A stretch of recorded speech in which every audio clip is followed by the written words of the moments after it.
Los medallistas olímpicos Daniel Pintado, Glenda Morejón, Neisy Dájomes y Angie Palacios recibieron un homenaje a su retorno de París. Tras 31 días sin lluvias, la empresa de agua potable de Cuenca declaró en alerta roja el río Tomebamba y en amarilla los ríos Tarqui y Anuncay, mientras la caída en la generación hidroeléctrica crece. Esta es una reunión ilegal. En medio de gritos e insultos fue destituido Fernando Muñoz como presidente del Tribunal Contencioso Electoral, organismo que ahora tiene una nueva mayoría. En la construcción hay una disminución del 30% en comparación con el 2023, a pesar de los incentivos para mejorar las ventas de inmuebles. El nuevo comandante general de la policía, Víctor Hugo Zárate, habló con Televistazo sobre las decisiones que tomará para combatir a las estructuras del crimen organizado. Entre 37 y 48% de los 8.000 graduados de medicina, odontología y enfermería reprobaron el examen que les faculta a ejercer su profesión en el país. 112.000 ecuatorianos fueron detenidos entre enero y junio de 2024 en la frontera entre México y Estados Unidos, según cifras de la patrulla fronteriza estadounidense. El vocero del Departamento de Estado niega que Estados Unidos haya ofrecido a Nicolás Maduro, según publicó el Wall Street Journal, amnistía a cambio de que ceda el poder en Venezuela y reconozca a Edmundo González como presidente electo. Amigos, bienvenidos. Comenzamos Televistazo Estelar este lunes 12 de agosto. Los deportistas ecuatorianos que lograron medallas y diplomas en los Juegos Olímpicos regresaron al país. ¿Qué tal, Andrea? Hola, Samantha. Los atletas reciben homenajes tanto en Quito como en Guayaquil por sus logros en París 2024, en donde Ecuador obtuvimos 5 medallas y 6 diplomas.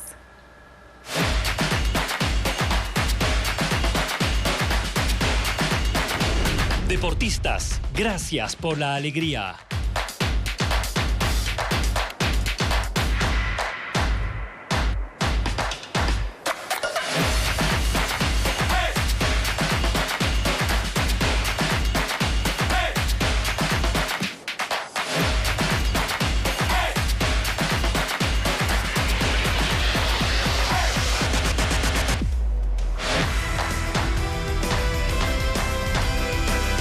Daniel Pintado, Lucía Yepes y otros deportistas fueron recibidos en los aeropuertos del puerto principal y de la capital. Los atletas se encuentran en varios eventos a esta hora. Sí, también arribaron Neisy Dájomes y su hermana Angie Paola Dájomes, medallistas en halterofilia. Ya nos acompaña Teo Pozo justamente para ampliarnos la información. Teo, cuéntanos, ¿dónde se encuentran las deportistas a esta hora? Hola Samantha y Andrea, así es, las dos pesistas recorren las calles de Quito en una caravana de homenaje por sus logros en los Juegos Olímpicos de París 2024. Las hermanas lograron medalla de bronce en sus respectivas categorías, en una participación que fue fundamental e histórica para el país.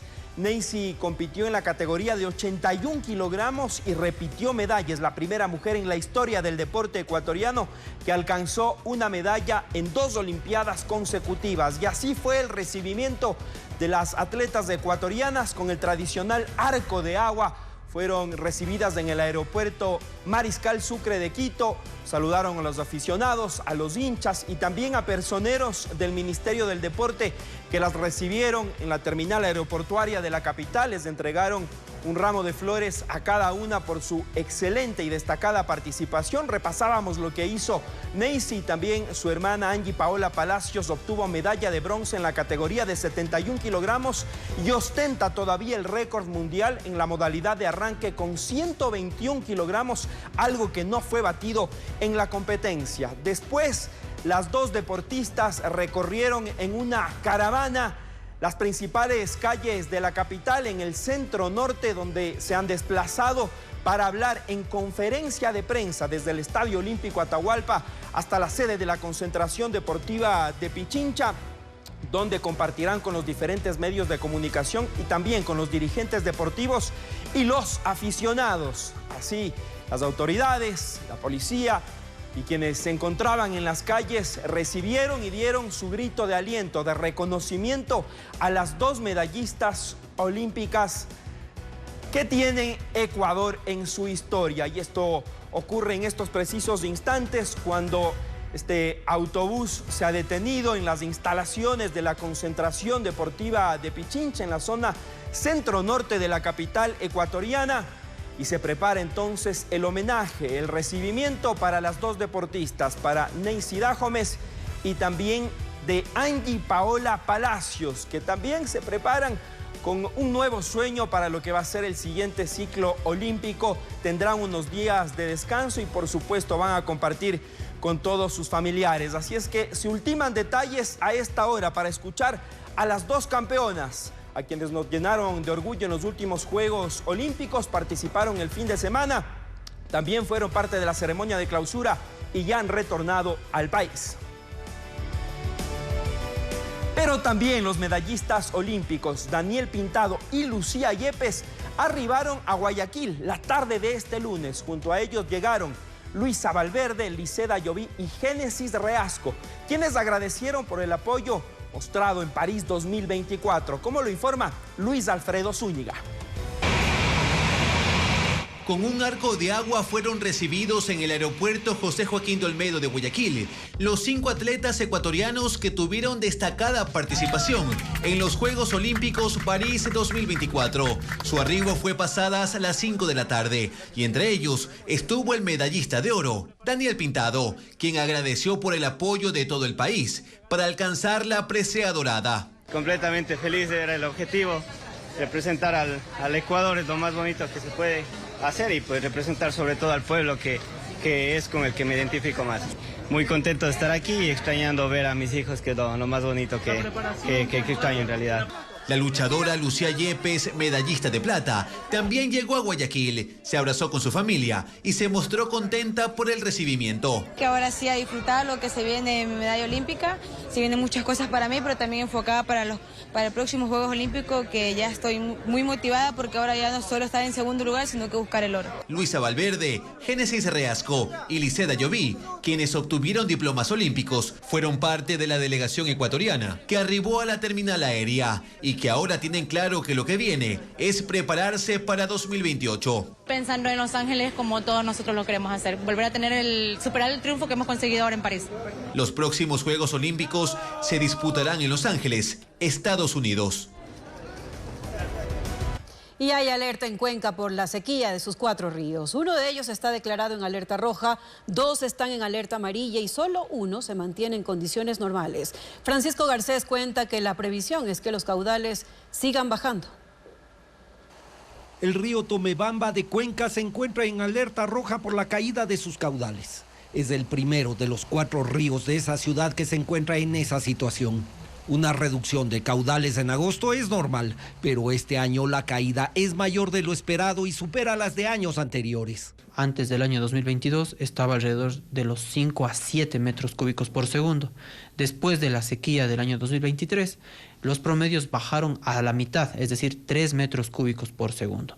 Eso es palpable en el río Tomebamba, que tiene gran parte de su lecho a la vista y donde se puede caminar entre las piedras.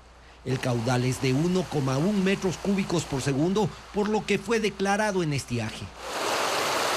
El río Tarqui tiene un caudal de 1,5 metros cúbicos por segundo y el Yanuncaí mantiene un caudal de 1,4 metros cúbicos por segundo. Ambos ríos se mantienen en alerta amarilla. La empresa de agua potable de Cuenca revisa los pronósticos climáticos y no prevé que la situación mejore en los próximos días. Van a haber sequías o ausencias de precipitaciones, no solo en la ciudad de Cuenca, sino en toda la cuenca amazónica, que es la que provee de humedad a la ciudad y gracias a la cual hay precipitaciones. Es decir, se esperan ausencia de lluvias para lo que resta del mes de agosto. Las autoridades en Cuenca ven 2 efectos a corto plazo de la sequía. 1, la reducción del agua para consumo de la ciudad y 2, la caída del caudal del río Paute y sus posibles efectos en la generación eléctrica. Los 4 ríos aportan con más del 50% del agua del Paute, que provee el caudal que alimenta el complejo de generación hidroeléctrica más grande del país. Una nueva mayoría en el Tribunal Contencioso Electoral removió al presidente del organismo, Fernando Muñoz. Ivonne Coloma asumió la presidencia y se eligió un nuevo presidente. Muñoz acusó a sus compañeros de querer tomarse el organismo frente a la llegada de las elecciones. Patricio Díaz cubrió la sesión. Buenos días. ¡Pobres así van a conseguir el poder! Esta es una reunión ilegal, en contra de la ley y la Constitución. Es el momento en el que Fernando Muñoz, todavía presidente del Tribunal Contencioso Electoral, intentó frenar su destitución. Lamento que se hayan prestado para esto, para quitarle el prestigio bien ganado de este tribunal. Sigan con la reunión de amigos. No pudo impedirlo, a pesar de gritos e insultos de sus asesores. La fuerza policial que nos ayude, por favor. 3 de los 5 jueces del Tribunal Contencioso Electoral, reunidos en sesión extraordinaria, decidieron que Muñoz no sea más su presidente. La vicepresidenta Ivonne Coloma asumió el cargo y hasta juró. Sí, juro. Ella justifica por qué removieron a Muñoz. El tribunal no tiene combustibles, no tiene mantenimiento vehicular. Los proyectos de sesiones para las jurisdiccionales se han visto entrampados por ciertas posiciones. Ellos justificaron su decisión en uno de los artículos del Código Orgánico Administrativo que faculta a los órganos colegiados a remover a sus representantes. Según Muñoz, a ellos los rige el Código de la Democracia y ahí no existe base legal para removerlo. De cara a las futuras elecciones, hay intereses para tomarse este tribunal. El interés de controlar las instituciones es para favorecer criterios con respecto al proceso que se viene.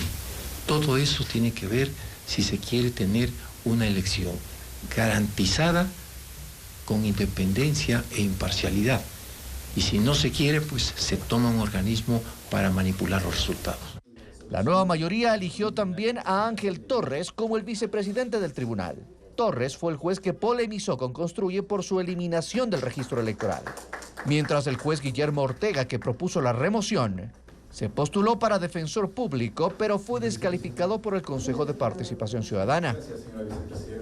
La remoción del presidente del contencioso agita el mundo político porque el tribunal tiene la última palabra en las apelaciones, impugnaciones y demás acciones que tienen que ver con los procesos electorales.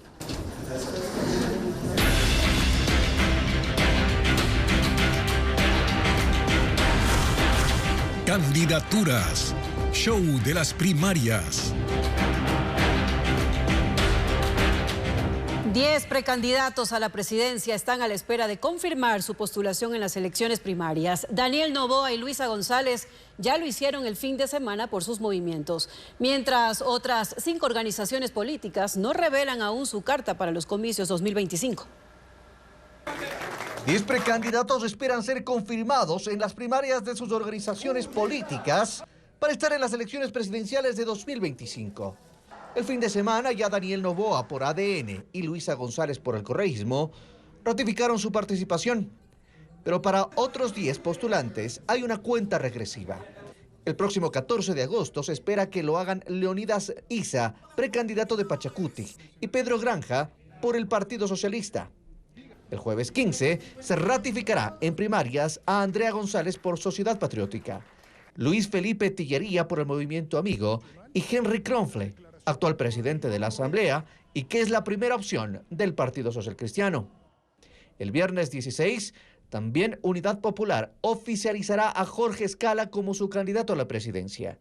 Y en medio de diferencias, la precandidatura de Carlos Rabascal entrará a las primarias de Izquierda Democrática. El sábado 17, Construye confirmará a Henry Cucalón como su candidato.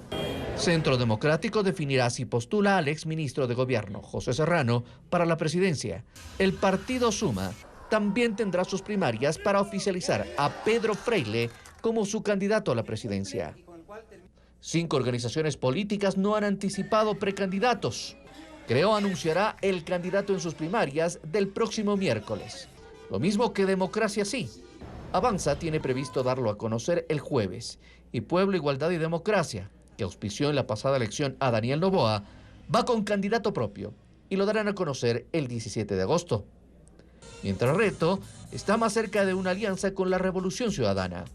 La definición de candidaturas debe darse hasta el sábado, según dispuso el CNE. Y la determinación de binomios en cada organización de izquierda no significa el fracaso de la iniciativa de diálogo, es lo que señalan desde este sector de la política. Según el correísmo, esa dinámica proveerá los nombres de dónde se escogerá el binomio final que los representa a todos. Sin embargo, organizaciones como Centro Democrático indican que todo apunta a que una vez más correrán divididos en las presidenciales. Las izquierdas señalan que lo que se ve no es lo que parece, sino todo lo contrario. Hasta ahora, de los participantes en la reunión de las organizaciones sociales y políticas de izquierda, 2 de ellas ya definieron sus binomios, Unidad Popular y Revolución Ciudadana, y entre ellos, lo han dicho, no hay posibilidad de consenso.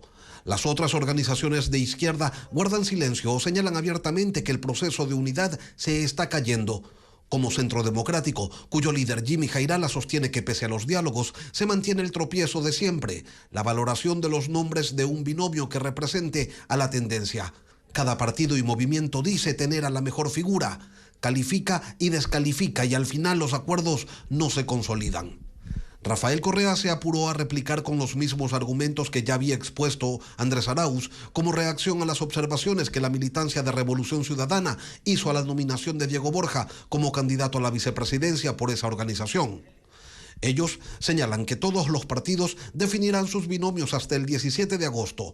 Hasta el 30 de agosto tendrán plazo para definir si se estructura una alianza. Si se llega a dar, el binomio definitivo saldrá de los binomios postulados y se podrán inscribir hasta el 2 de octubre. Pachacutic, el brazo político de la CONAIE, analiza en silencio el escenario. Lo mismo ocurre con el Partido Socialista. Según la coordinadora de organizaciones y partidos y movimientos de izquierda, se está trabajando en la elaboración de un programa mínimo de gobierno. Y tampoco ven problema en que se definan binomios dentro de la tendencia. Sin embargo, según Jairala, no hay nada todavía que los reúna y entiende que es muy probable que vuelvan a participar divididos. Estados Unidos niega haber ofrecido amnistía a Nicolás Maduro a cambio de que deje el poder en Venezuela, aunque el diario Wall Street Journal cita incluso una negociación secreta. Maduro no habla del asunto e insiste en que la líder opositora María Corina Machado debe ir a prisión. Las presiones sobre Nicolás Maduro aumentan. Han pasado 15 días desde las elecciones. La comunidad internacional cuestiona la falta de transparencia al no haberse publicado oficialmente las actas de escrutinio. Y la oposición insiste en que Maduro debe reconocer su derrota. Al mismo tiempo, este fin de semana, el diario estadounidense Wall Street Journal publicó un artículo señalando que en conversaciones secretas, Estados Unidos ha ofrecido amnistía a Nicolás Maduro a cambio de ceder el poder y que reconozca a Edmundo González como ganador de las elecciones. El interlocutor venezolano sería el presidente de la Asamblea, Jorge Rodríguez, y por Estados Unidos, el director de la política para Venezuela del Consejo de Seguridad Nacional de la Casa Blanca. Pero esta tarde, el vocero del Departamento de Estado dijo que no, que tal negociación no existe.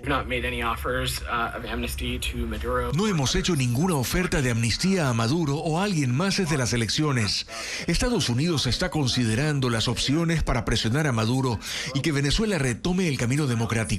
Pero la responsabilidad de ser transparente sobre los resultados de las elecciones es de Maduro y de las autoridades electorales, señaló. Respecto a Estados Unidos, Nicolás Maduro solo ha dicho que deben mantenerse lejos de los asuntos de Venezuela. A quien sí dio respuesta es a la líder opositora María Corina Machado, quien ha ofrecido una transición negociada. El único que tiene que negociar en este país con la Machado es el fiscal general, que se entregue ante la justicia y dé la cara y responda por los crímenes que cometió. De verdad es la única negociación que cabe aquí. Machado, sin embargo, ratifica que el triunfo electoral de Edmundo González fue arrollador. El mundo entero sabe que Maduro perdió, que fue derrotado de manera avasallante y que hoy pretende perpetrarse en el poder con el fraude más grande de la historia de este hemisferio. Eso significa que tiene hoy cero legitimidad, ninguna legitimidad. Mientras que Nicolás Maduro espera una decisión de la Sala Electoral del Tribunal Supremo de Justicia que ratifique la proclamación que a su favor hizo el Consejo Nacional Electoral al día siguiente de los comicios. El nuevo comandante general de la policía habló con Televistazo sobre las decisiones que tomará para combatir a las estructuras del crimen organizado. No hará base en Manta, como dispuso el presidente Noboa en junio, sino que reforzará el trabajo en las 5 provincias que concentran el 82% de la criminalidad. Merlin Ochoa con los detalles. Víctor Hugo Zárate Pérez como comandante general de la Policía Nacional. En entrevista para Televistazo indicó que cambió la estrategia anti-extorsiones. Ahora los uniformados se desplazarán a las zonas con más casos y primero recabarán información para identificar a los cabecillas e integrantes de estas estructuras criminales. El trabajo de inteligencia de las Fuerzas Armadas también se sumará. Lo trabajan en Colombia, la fase preventiva. La preventiva no únicamente con los preventivos a través de UNACE, que direccionen ese trabajo y recaben la información necesaria que al FICE, la Fuerza de Investigación contra la Extorsión como tal, le permita desarticular. Eso es lo que necesitamos, pero para esto es fundamental la vinculación con la comunidad. El general Zárate indicó que en Manta hay 69% menos asesinatos. Por eso, además de Manabí, se reforzará el trabajo en Guayas, Los Ríos, El Oro y Esmeraldas, donde ocurren 8 de cada 10 crímenes. De manera permanente, quizás no esté el comandante general ahí, pero sí estará en los demás territorios en donde seamos convocados y la necesidad operativa lo requiera. Porque ustedes conocen, cuando se aprieta en un lado, el efecto globo hace que la violencia se desplace. Hasta la semana pasada, el general Fausto Buenaño estaba a cargo de la intervención en Durán. Ahora será diferente. El señor general Buenaño está con vacaciones de este momento. Igual, estará a cargo del coronel Dávila, que está próximo a ascender, que es el comandante de la zona 8. El general Fausto Buenaño es el más antiguo de la Policía Nacional. Sin embargo, la designación de comandante general recayó en Zárate, mientras Buenaño quedó como subcomandante.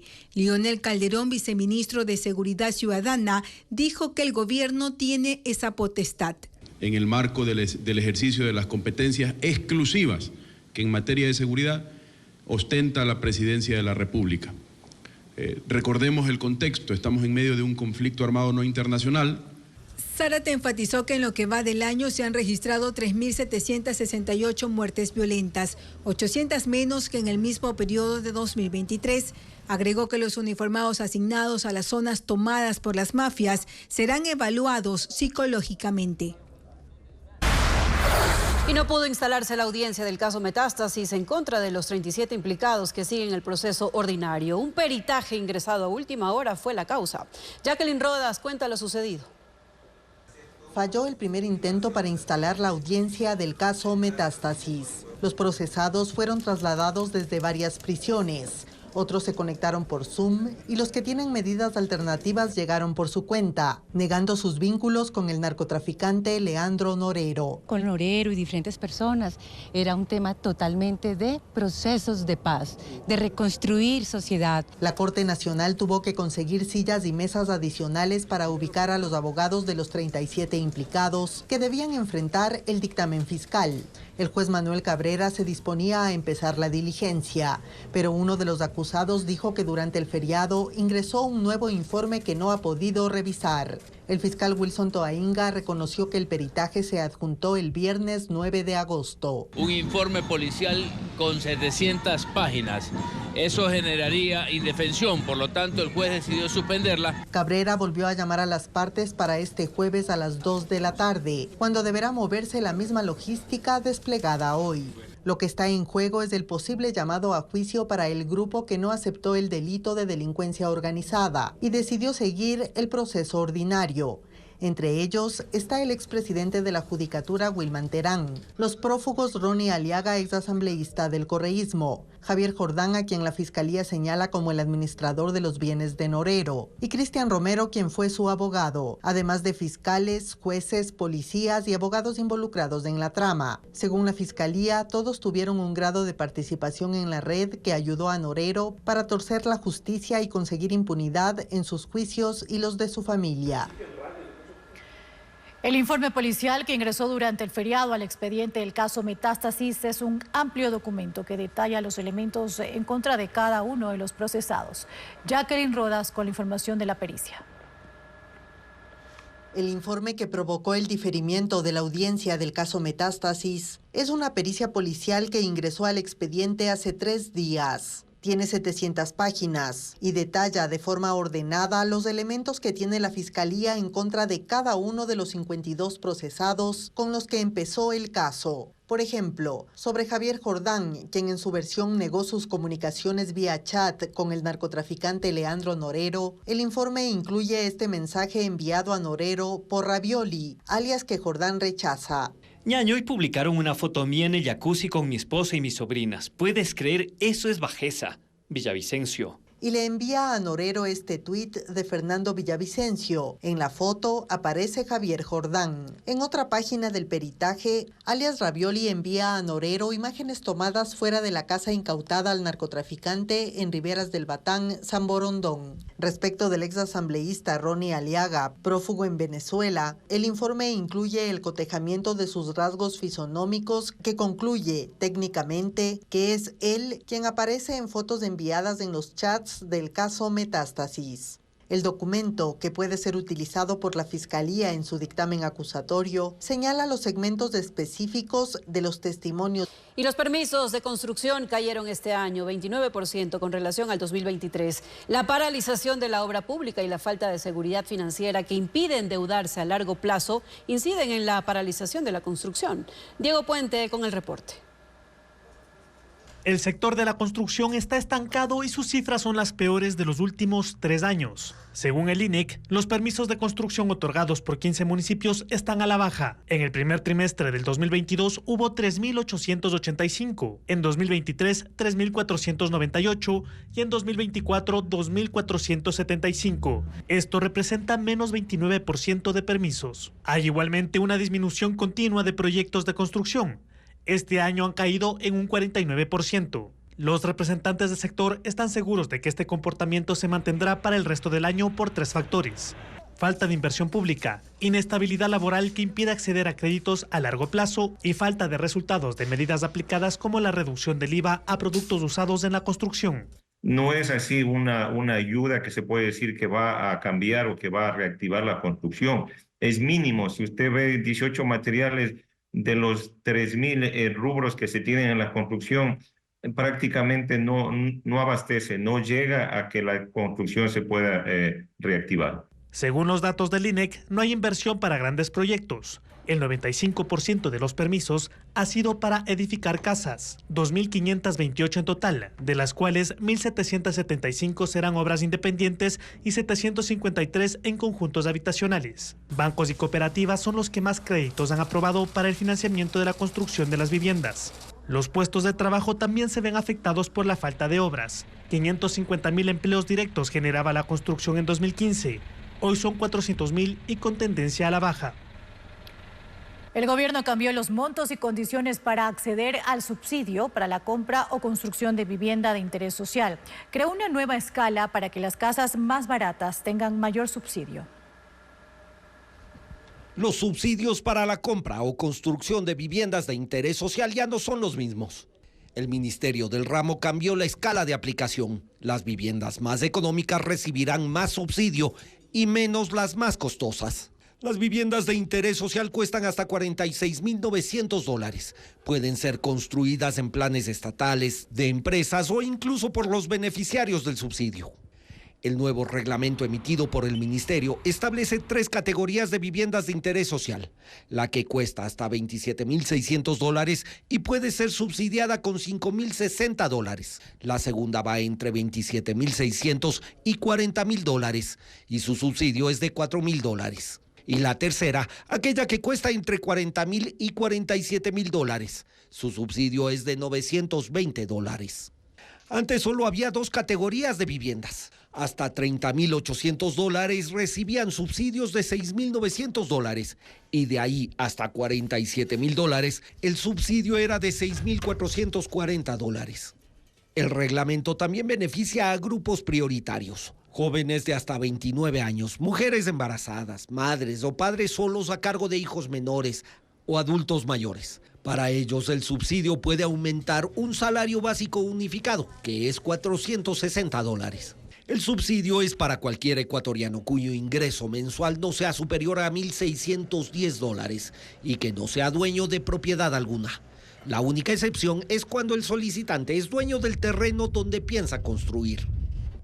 Y Donald Trump vuelve a la red social de la que fue suspendido en 2021. Su cuenta de X, en ese entonces Twitter, fue bloqueada por incitación a la violencia, pero ahora reaparece en una entrevista conducida por Elon Musk, dueño de la plataforma, en medio de temores sobre posible difusión de información falsa que alerta incluso a la Unión Europea. Donald Trump desapareció de Twitter a propósito de los acontecimientos de enero de 2021 que derivaron en el asalto al Capitolio.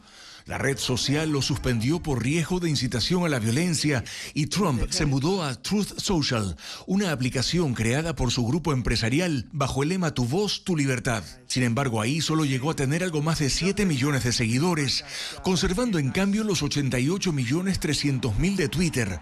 Ahora X, en una cuenta que le fue rehabilitada por el nuevo dueño, Elon Musk. La cuenta de Trump es el sitio donde esta noche se transmite una conversación en directo conducida por el mismo Elon Musk, que en junio recuperó su lugar como el hombre más rico del mundo, que además es aliado de Trump y crítico de la vicepresidenta Kamala Harris, competidora de Trump para las elecciones presidenciales del 5 de noviembre. La entrevista concentra la atención de votantes estadounidenses en medio de una intensa campaña llena de ataques entre Trump y Harris, pero además activó la alerta en la Comisión Europea, cuyo titular envió justo hoy una carta a Elon Musk indicando que monitorean la red por riesgos potenciales asociados a la difusión de contenido que puede involucrar violencia, odio y racismo, basados en la experiencia de la semana pasada, cuando la divulgación de noticias falsas desató episodios de violencia atribuidos a ultraderechistas en Reino Unido.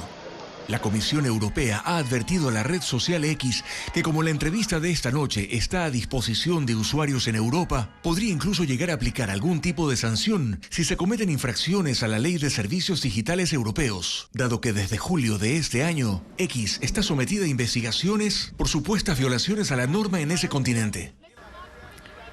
Estados Unidos moviliza un submarino nuclear al Medio Oriente ante el aumento de tensiones militares y el temor de un ataque de Irán contra Israel. El USS Georgia tiene capacidad para lanzar misiles guiados y se une a otras naves de guerra y aviones de combate estadounidenses en esa zona.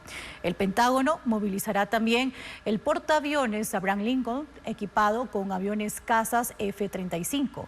Esto se interpreta como un mensaje disuasivo para Irán y sus aliados. Y el artista del graffiti Banksy ha plasmado su más reciente obra en las calles de Reino Unido. Se trata de siluetas de animales interactuando con espacios urbanos en una serie que ha llamado El Zoológico de Londres. Merlis González con las imágenes.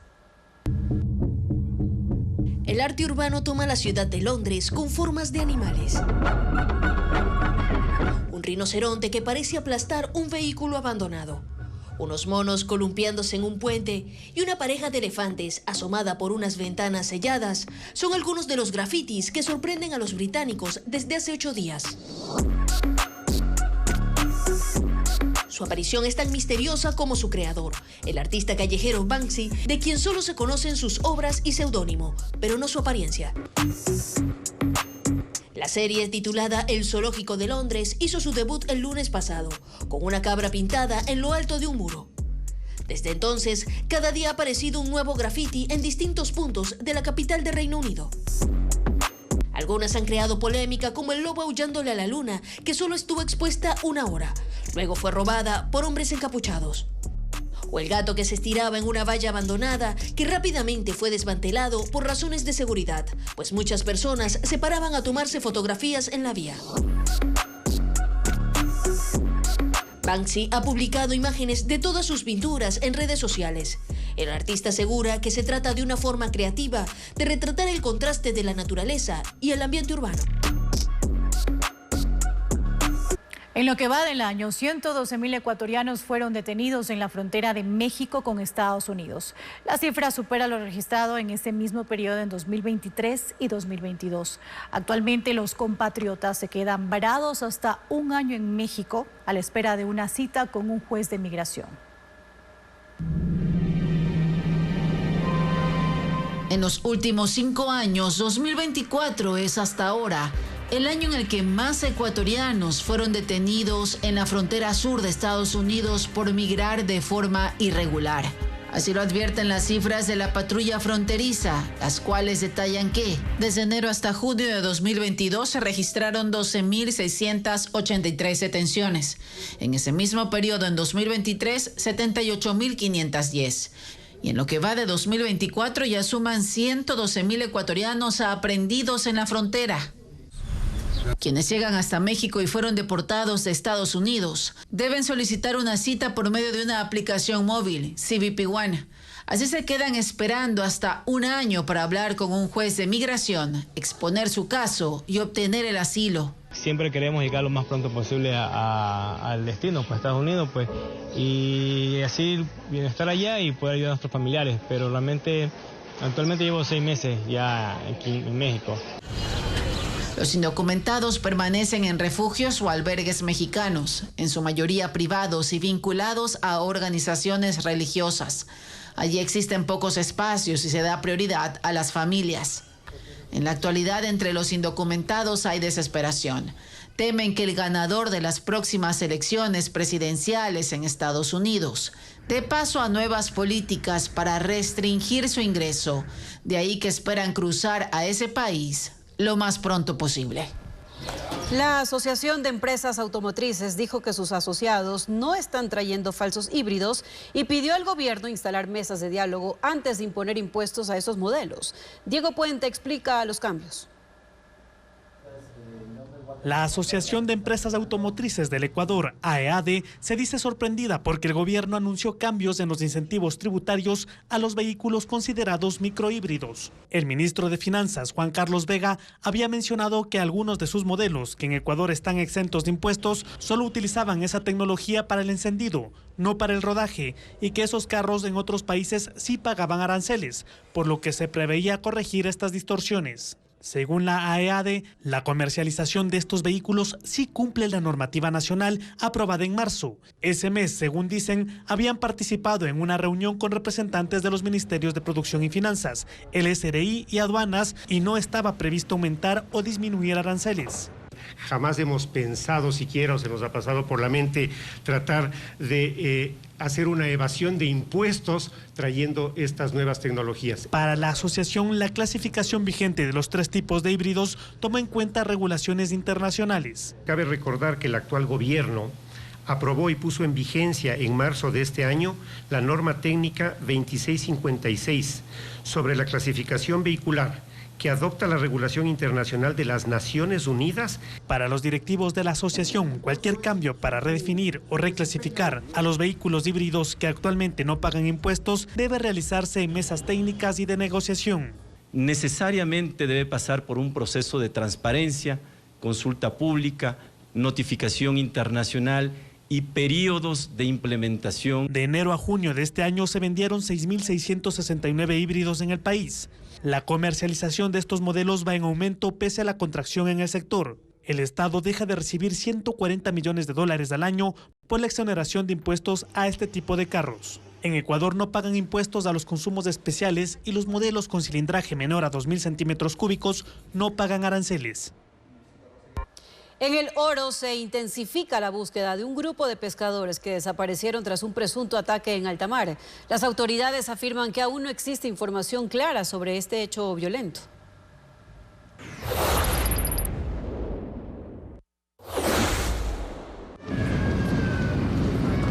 Incertidumbre y tristeza embargan a los familiares de los pescadores fallecidos y desaparecidos en Puerto Bolívar, en Machala. Este lunes se confirmó el hallazgo de 3 cuerpos que se suman a los restos de otra víctima encontrada ayer. El pasado sábado, 14 pescadores zarparon. La autoridad marítima describe las inconsistencias que hay sobre la capacidad del navío. Esta embarcación no está en lista autorizada desde el año 2013, tampoco tiene zarpe. Se manifestaba que habían 14 personas. En esta embarcación tiene una dotación de 2 personas como mínimo, 2, máximo 4. Según el vocero de la Armada, aún no hay información oficial sobre lo que ocurrió. Testigos relataron que la madrugada del domingo fueron atacados con explosivos y armas de fuego en la zona marítima entre la playa de Jambelí y la isla La Puntilla. Se espera también que los familiares denuncien la desaparición de las personas para poder cruzar datos y saber exactamente cuántas personas estaban ahí y quiénes eran.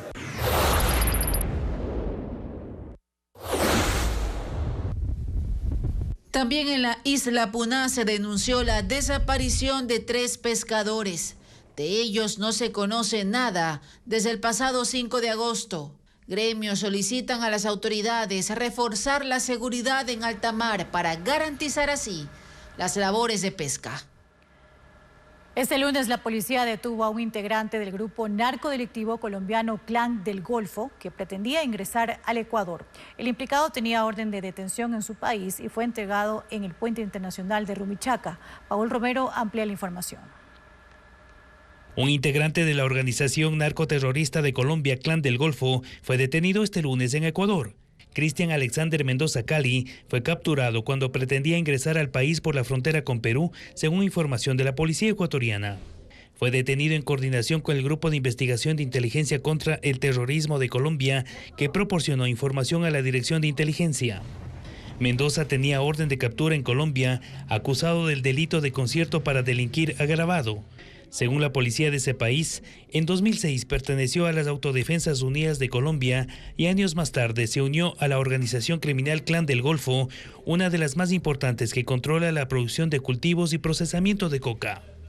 Información del bloque de seguridad revela que el Clan del Golfo tiene vínculos con grupos de delincuencia organizada ecuatorianos, como los Águilas y los Fatales, para la custodia de la droga y control de las rutas del narcotráfico desde la frontera norte. Mendoza fue entregado a la policía de Colombia en el puente internacional de Rumichaca. El Clan del Golfo también está involucrado en otros delitos, como el tráfico de migrantes por la selva del Darién, según información oficial. No es la primera vez que es detenido en Ecuador un integrante de esta organización. En noviembre de 2023 fue capturado alias Cartagena o Mr. Black, uno de los cabecillas que se ocultaba en la frontera norte. Y los 4 militares con prisión preventiva por el femicidio de la subteniente Pamela Atti saldrán de la cárcel 4. Lo dispuso este lunes la jueza que lleva el caso en la provincia de Orellana. Informa Fabiola Santana.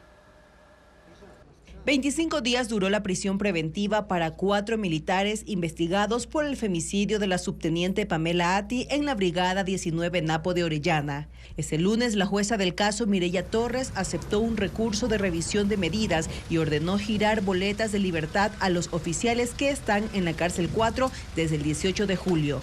En adelante deberán presentarse 3 días por semana ante la justicia y no podrán salir del país. Tampoco podrán ser cambiados de sitio de trabajo. Desde el 30 de junio, cuando se les formuló cargos, la jueza Torres les dictó medidas alternativas a la prisión. A mediados de julio, un tribunal de Orellana aceptó la apelación de la Fiscalía y ordenó su encarcelamiento mientras duren las investigaciones. Hoy, la jueza Torres volvió a ordenar medidas alternativas. Su resolución se basó en 2 hechos: un documento de la comandancia de la Brigada Militar de Orellana que garantiza que no hay riesgo de fuga, y el principio de igualdad de condiciones, pues los otros 2 militares vinculados no están en la cárcel. La decisión de la jueza se da a casi 2 semanas de que concluya la investigación penal del caso Atti. El ex jefe de seguridad del asesinado Fernando Villavicencio está amenazado de muerte. El oficial presentó 3 denuncias en la fiscalía y entregó a la policía la información para que investigue a los responsables. Paul Romero con el informe. El capitán Cristian Ceballos tiene amenazas de muerte. Él fue jefe de seguridad del asesinado ex candidato presidencial Fernando Villavicencio. El oficial remitió una comunicación a la Dirección Nacional de Seguridad y Protección de la Policía el pasado 12 de junio para informar de las amenazas que recibió por WhatsApp desde un número internacional. Entre los mensajes más intimidantes consta: ¿con qué andas denunciando a todo el mundo? Gonorrea, tuviste suerte ese día, pero ya se te olvidó que cuando quiera te mando a quebrar. Al texto adjuntaron una fotografía del oficial con su hija menor de edad en una reunión privada. Ceballos entregó la información del número telefónico y otras pistas para rastrear y ubicar al posible autor de las amenazas. solicitó a la Dirección Nacional de Delitos contra la Vida, Muertes Violentas, Desapariciones, Extorsiones, UNACE, la apertura de la investigación, pero según su abogado, hasta el momento no se concreta. El abogado de Ceballos también recibió las amenazas e intimidaciones desde el mismo número y él presentó la denuncia en la Fiscalía. Ceballos solicitó protección y remitió las alertas en partes policiales. El capitán Ceballos ha hecho estas advertencias a sus superiores. No se ha tomado con las seriedades del caso las amenazas de muerte que estamos recibiendo, siendo estas amedrentaciones similares a las que en vida realizaban al señor Fernando Villavicencio. Deberían hacer las investigaciones y deberían ser muy transparentes, dar una respuesta. No esperemos tal vez alguna noticia desagradable que mataron al señor capitán y resulta que activen los protocolos investigativos, tanto en la Dirección Nacional de Asuntos Internos como en la Fiscalía General del Estado. El anterior y actual mando policial no ha respondido a las denuncias del oficial, quien permanece en una dependencia policial como medida de seguridad para evitar atentados. El caso Amistad, por el que se procesa a la abogada Vivian Hernández y sus empresas, pasa a la fase de audiencia preparatoria de juicio. En la diligencia, la Fiscalía acusará a los vinculados por lavado de activos y pedirá que sean llamados a juicio. Fabiola Santana con el informe. El proceso de lavado de activos contra la abogada Vivian Hernández, otras 2 personas y 3 empresas pasará a la siguiente etapa. El próximo lunes se instalará la audiencia en la que el fiscal antilavado David Bermeo acusará a los procesados y pedirá que los llamen a juicio. El juez anticorrupción José Cornejo dispuso que la audiencia se realice hasta el martes 20 de agosto y participará como acusador particular la Unidad de Análisis Financiero UAFE. Este caso, denominado Amistad, inició con un informe de la UAFE que determinó que Hernández y sus empresas entre 2016 y 2023 movieron $22.4 millones, pero declararon al Servicio de Rentas Internas solo 4.4 millones. Los 18 restantes no están justificados. La Fiscalía pidió la prohibición de venta de 2 villas en San Borondón, un penthouse y autos de lujo que asegura pertenecen a Hernández. Desde marzo, en que fue procesada penalmente, Hernández está prófuga de la justicia.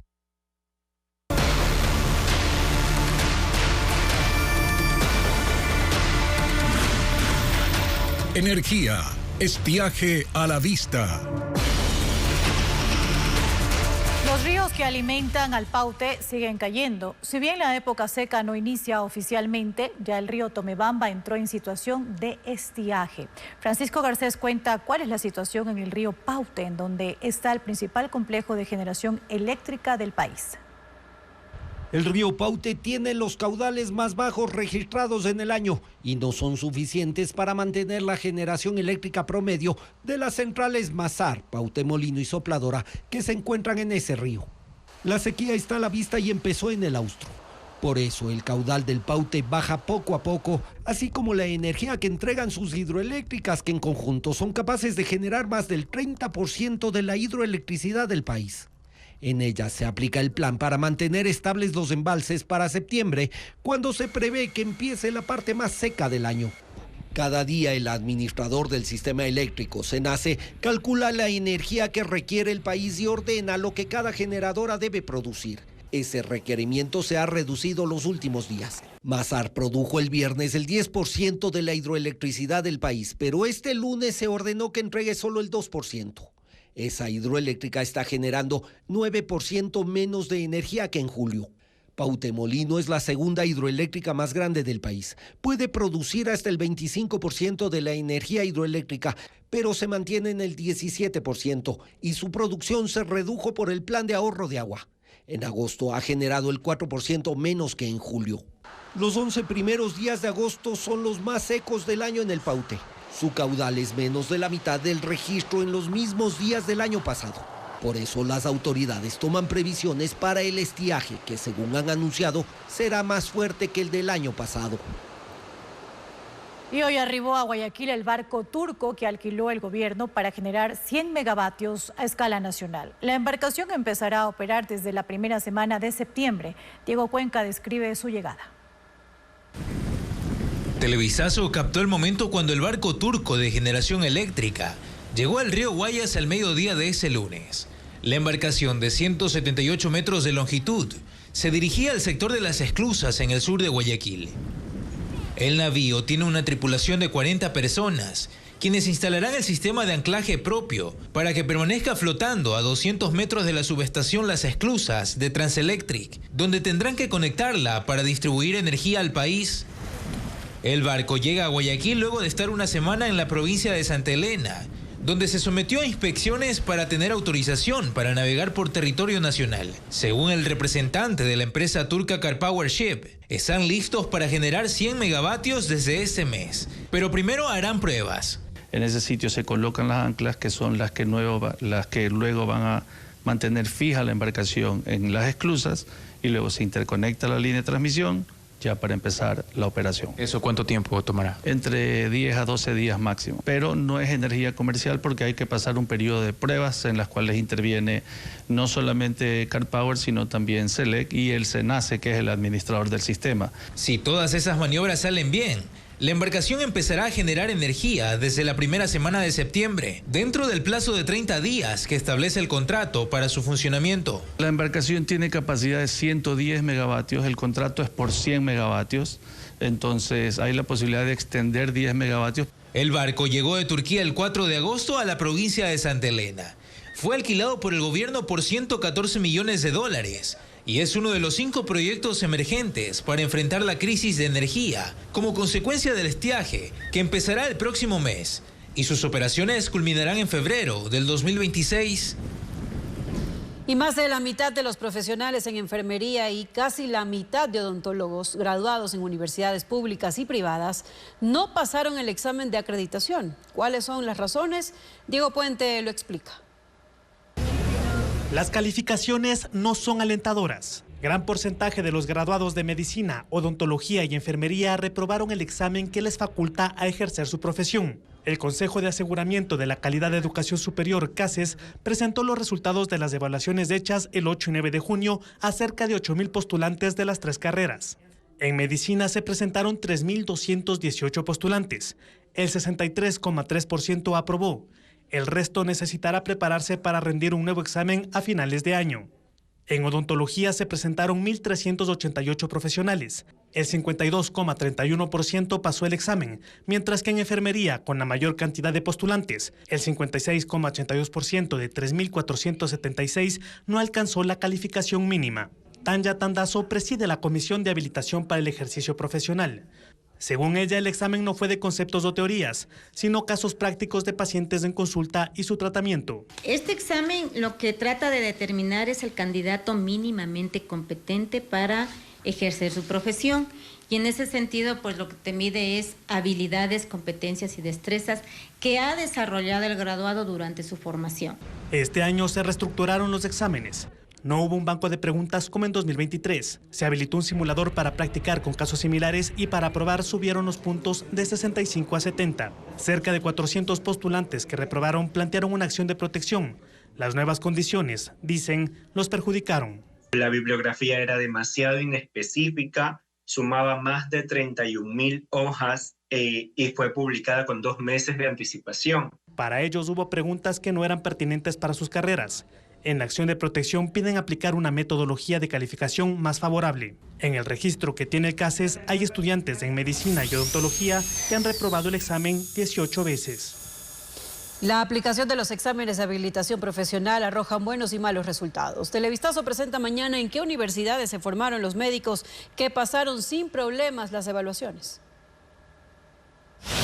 Una función de títeres, la presentación de una obra dramática de Federico García Lorca y un cortometraje sobre un deportista con títulos mundiales. Sí, esas son algunas de las actividades culturales más destacadas en Guayaquil, Quito y Cuenca. Vanessa Robles informa. Mami, las sirenas existen. Claro que existen, pero es un secreto.